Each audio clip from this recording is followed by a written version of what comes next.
Los medios occidentales mienten, tergiversan y manipulan, o en el mejor de los casos ocultan la información más relevante. Así que aquí estamos nosotros, un día más, con esta nueva entrega de Desmintiendo la propaganda occidental.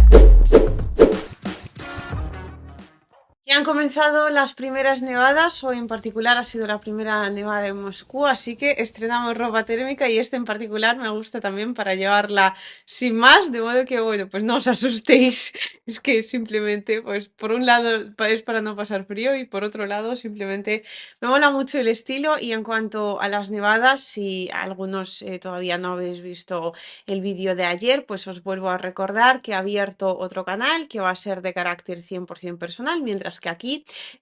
se queda todo el contenido profesional, por así decirlo, barra geopolítico, de modo que ahí tenéis el enlace al canal nuevo y probablemente entre hoy y mañana ya suba el vídeo justo con la nevadita de fondo, hablando de cosas que nada tienen que ver con la geopolítica. Y dicho esto, vamos a comenzar con una noticia algo, bueno, algo graciosilla.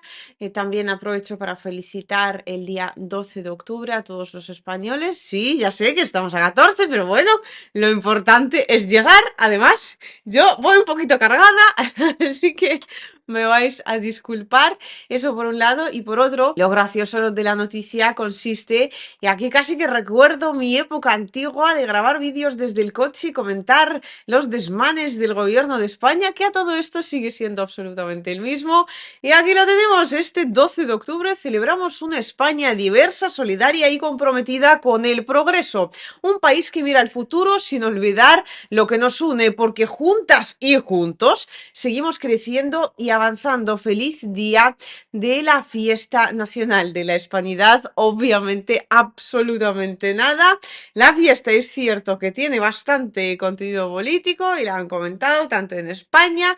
como en América Latina, pero independientemente de la postura que tengáis al respecto de la misma, no podéis dejar de sonreír conmigo en cuanto a esta magnífica imagen que forma parte del vídeo oficial que sacó el gobierno de España para felicitar el Día de la Hispanidad, donde de fondo en uno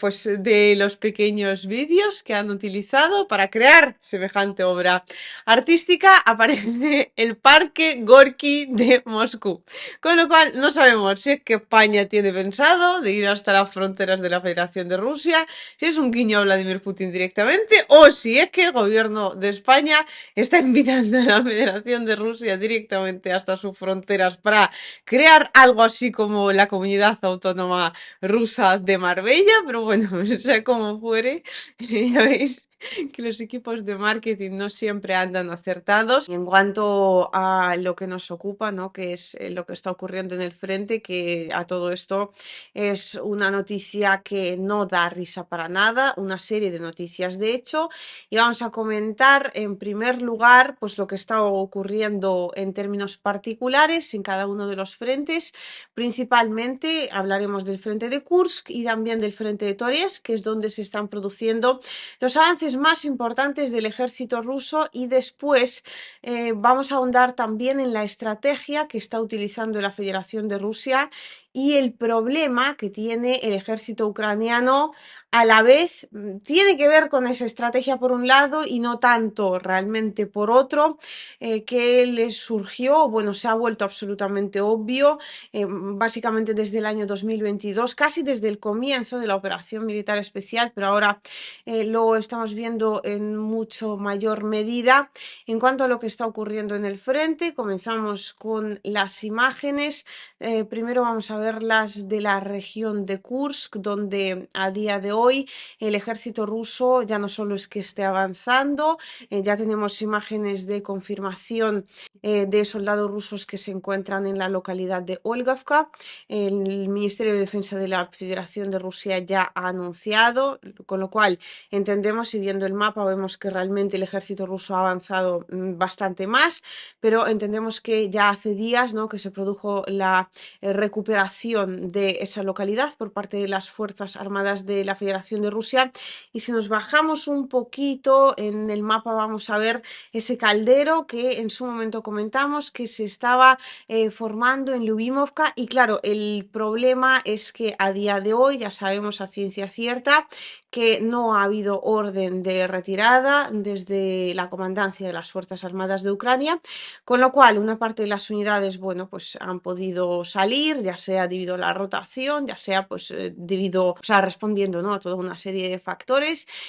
pero hay otra parte de las unidades ucranianas que se han quedado dentro de ese caldero. Las pérdidas van a ser tremendas, estábamos hablando en su momento de 4.000 soldados, ponerle mínimo 2.000 sola y únicamente en ese espacio, puesto que lo que sí se ha mandado desde la presidencia de Ucrania es mantener la región de Kursk prácticamente en las mismas condiciones y circunstancias en las cuales Ucrania la encontró, ¿no?, entrando en ella en agosto, es decir, pues las elecciones presidenciales estadounidenses se acercan y obviamente hay que dar razones, ¿no?, para que el régimen de Kiev reciba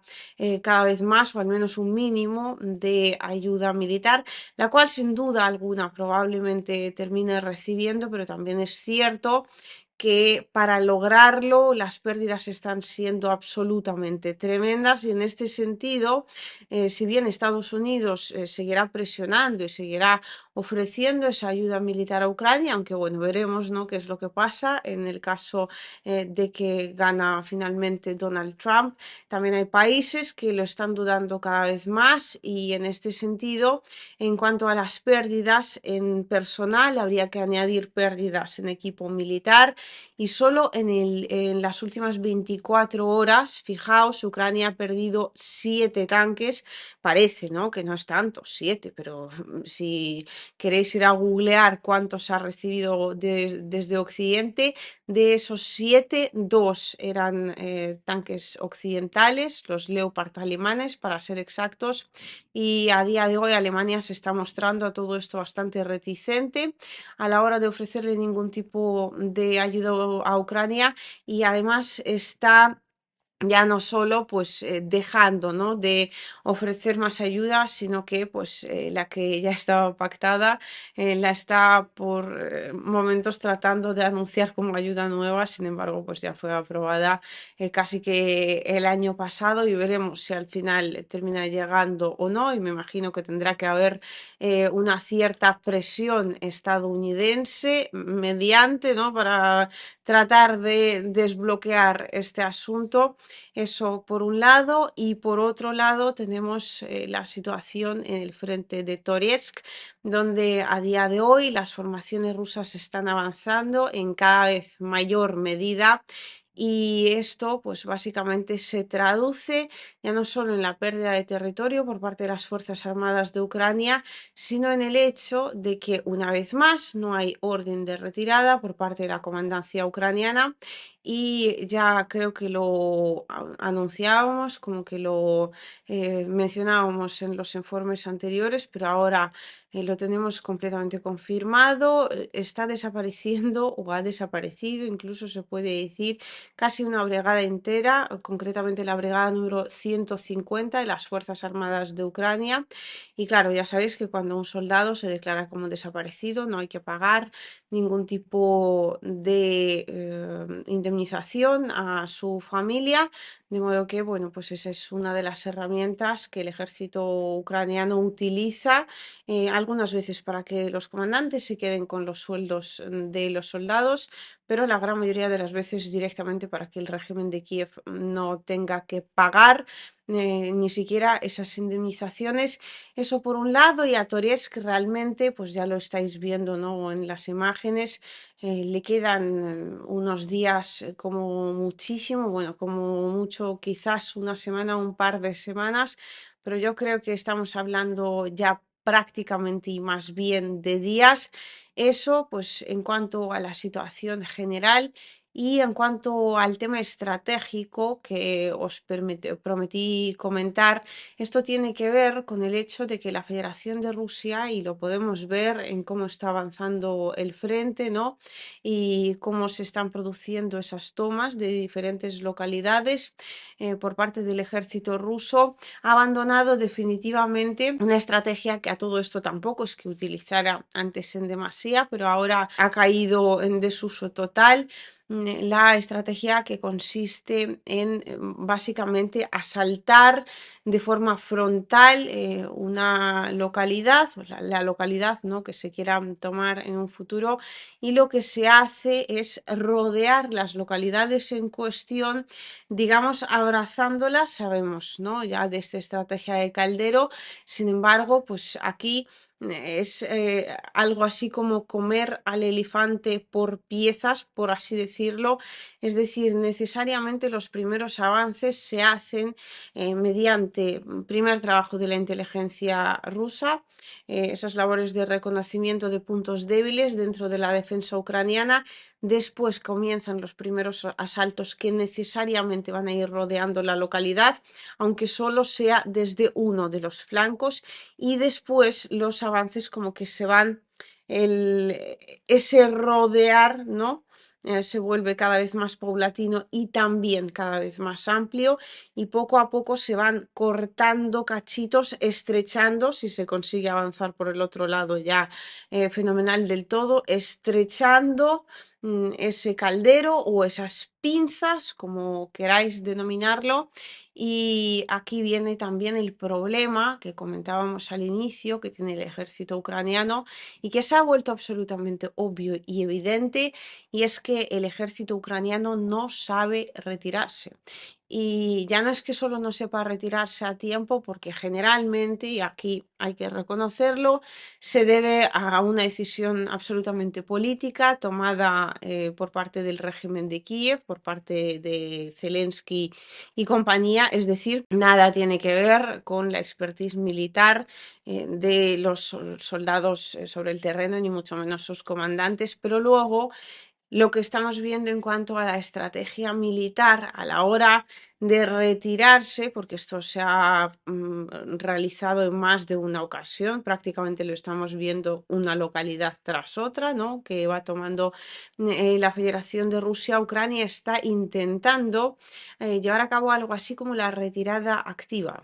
Es decir, pues por un lado retirarse y por otro lado todavía intentar defender algo, las posiciones, intentar que el avance del ejército atacante, en este caso el ejército de la Federación de Rusia, no sea tan sumamente fuerte, tan sumamente rápido, pero eso a Ucrania se le da realmente mal, y es a todo esto una estrategia muy difícil de llevar a cabo en términos de combate real, de una forma realmente, valga la redundancia, exitosa. Aquí sería mucho más útil, ¿no?, simplemente practicar eso de retirada, una retirada a tiempo, ¿no? Es mejor que una victoria. Ucrania, por un lado, por decisiones políticas nunca se retira a tiempo, y por otro lado, en el momento de comenzar a retirarse, tampoco lo hace de forma organizada, sino que más bien pues